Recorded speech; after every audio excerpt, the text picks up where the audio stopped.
বললেন, যুবক, তোমার এই দোয়াটাও কবুল হয়ে গিয়েছে।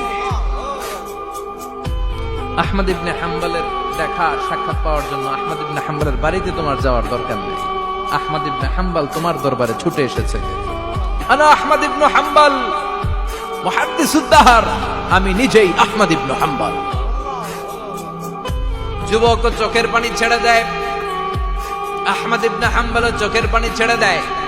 যুবক চিৎকার মেরে ইমাম আহমদ ইবনে হাম্বলকে জড়িয়ে ধরে, হাতে হাত রেখে মুসাফা করে, কপালের মধ্যে চুমু খায় আর আল্লাহর শুকরিয়া করে বলে, ও ইমাম, আসলে এই দোয়াটাও আল্লাহ আজকে কবুল করে নিল।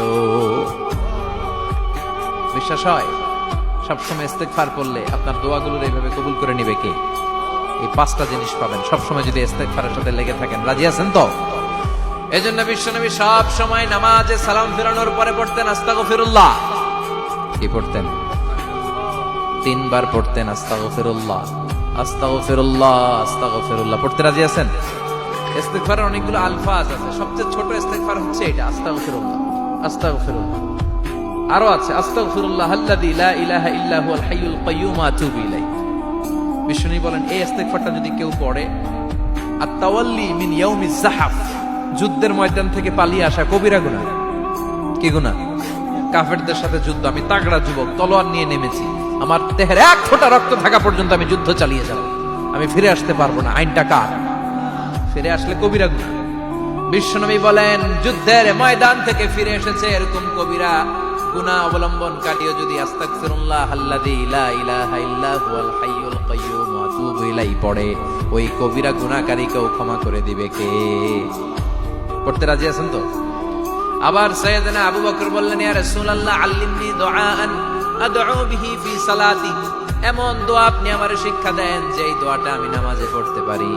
বিশ্বনবী বললেন, পড়ো আল্লাহুম্মা ইন্নী যালামতু নাফসি যুলমান কাসীরান ওয়া লা ইয়াগফিরুদ যুনুবা ইল্লা আনতা ফাগফিরলি মাগফিরাতাম মিন ইনদিক ইন্নাকা আনতাল গফুরুর রহিম। সুবহানাল্লাহ পড়ে।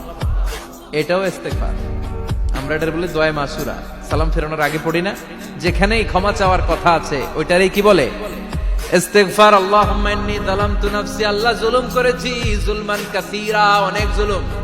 ওয়ালা ইয়াগফিরুদ যুনুবা ইল্লা আনতা, তুমি ছাড়া এই গুনাহ ক্ষমা করার তো কেউ নাই। ফাগফিরলি মাগফিরাতাম মিন ইনদিক, তোমার দয়ায় আমারে ক্ষমা করে দাও। ইন্নাকা আনতাল গফুরুর রহিম, তুমি হলা ক্ষমাশীল। ঠিক কি না? এটাও ইস্তেগফার, এটাও পড়বে। আর এই সব ইস্তেগফারের শ্রেষ্ঠ ইস্তেগফারের নাম সাইয়্যিদুল ইস্তেগফার। যত ইস্তেগফার হতে পারে এর মধ্যে সবচেয়ে শ্রেষ্ঠতম ইস্তেগফার নাম কি? কথা কন। বুখারীর বর্ণনা, শাদ্দাদ ইবনে আউস রাদিয়াল্লাহু তাআলা আনহু বর্ণনা করেন, এই সাইয়্যিদুল ইস্তেগফার দিনের বেলা যে পড়বে, ওই দিনে মারা গেলে সে জান্নাতি। এই সাইয়্যিদুল ইস্তেগফার রাতের বেলা যে পড়বে, ওই রাতে যদি ইন্তেকাল হয়, ওই লোকটা জান্নাতি। মুখস্থ আছে না? কার কার মুখস্থ? হাত তুলেন। মাশাআল্লাহ, তাবারাকাল্লাহ, মাশাআল্লাহ, মাশাআল্লাহ। আর যাদের নাই তাদের হোমওয়ার্ক,